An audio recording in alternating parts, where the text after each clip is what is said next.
1922, that's quite a while back. Hello, Ari. Hi, John. And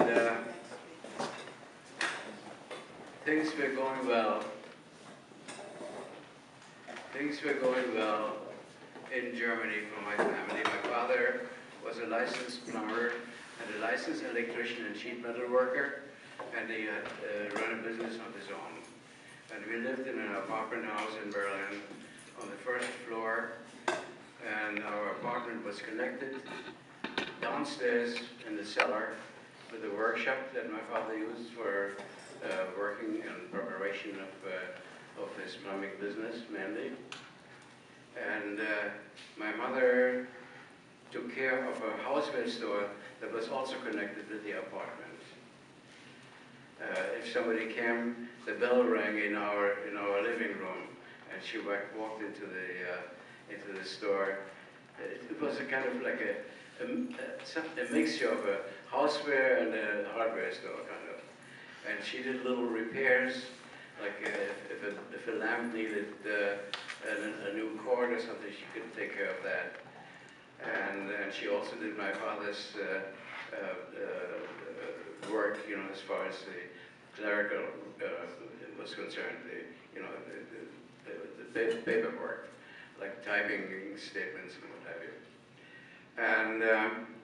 And everything went well. My father's business was going quite well, and he bought a very nice little lot about 18 miles out of the city of Berlin, on which he built a weekend house for us. And we spent weekends mainly from Saturday afternoon until Monday mornings at that weekend house. We often accompanied friends and relatives, and it was near a lake, and life was very pleasant until 1933. In 1933, the Hitler bandits came to power, and they started right away with their anti-Semitic propaganda. There were big banners across the streets that said, "The Jews are our misfortune," and they had every year something new came up to make it more difficult for us to live there. Still in all, everybody thought, every Jewish person thought, that eventually this kind of anti-Semitic business would abate. But of course it didn't happen. We had such things happen as if you wanted to walk in to take a walk in the park. When you live in the city, once in a while you want to see something green. So you walk in the park, and there are benches. Well, there was one particular kind of bench that was never used. It was only for Jews, and it was painted yellow, whereas all the other benches were painted in green.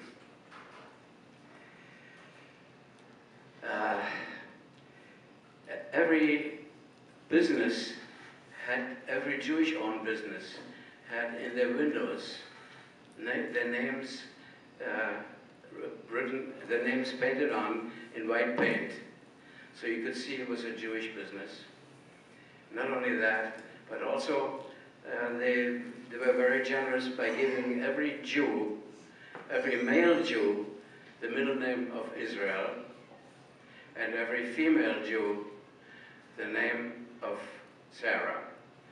So everybody had gotten a new addition to their names, and there was probably all a good reason for it. For them, they wanted to make sure that when a Jew walks around, that people know he's a Jew.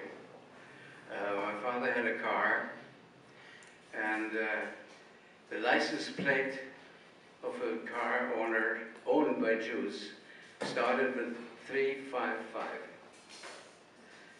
every license plate had the 355 number owned by a Jew, which meant that if a Jew got into an accident, it was his fault.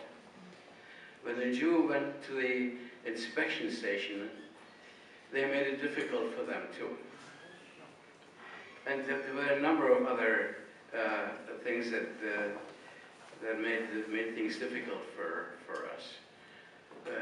For instance, the education method in Germany was such that you go to a school, the elementary school, for 8 years. If you don't have any kind of feeling that you want a higher education. If you wanted a higher education, you left the elementary school after 4 years and you went to a high school. And high school was not free like this here. There was a tuition.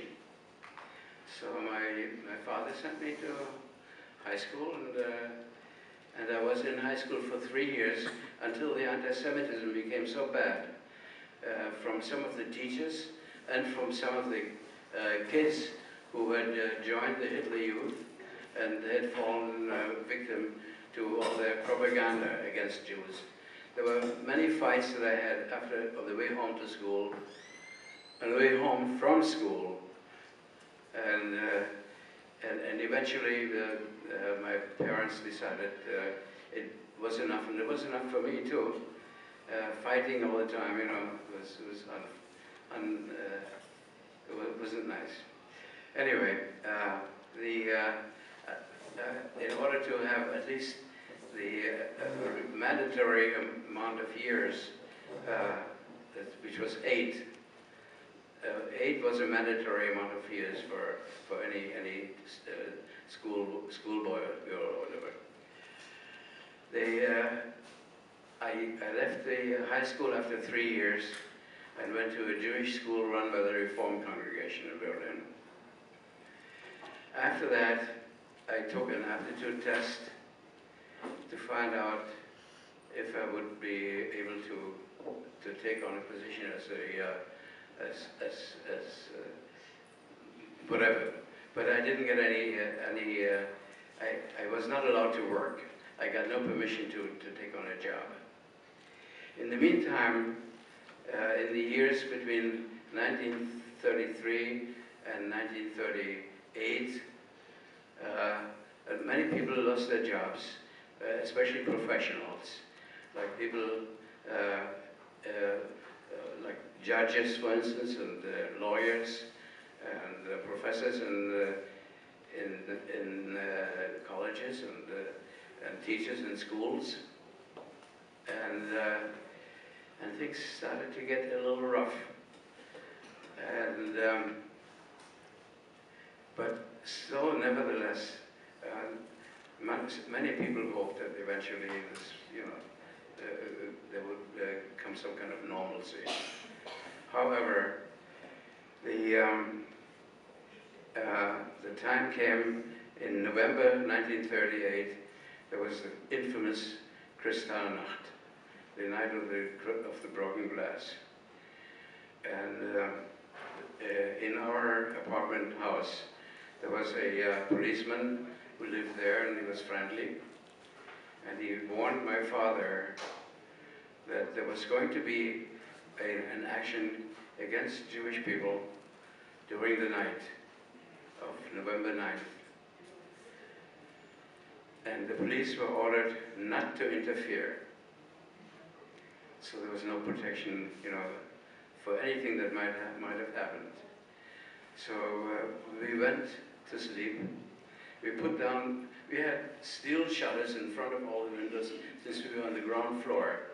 All the windows had steel shutters, which could be rolled up or down, including the store door and the store window. And since my father was a plumber, by the way, we were the only ones who had a toilet in the window, but it wasn't connected. Anyhow, we went to sleep, but dressed, because we didn't know what was going to happen.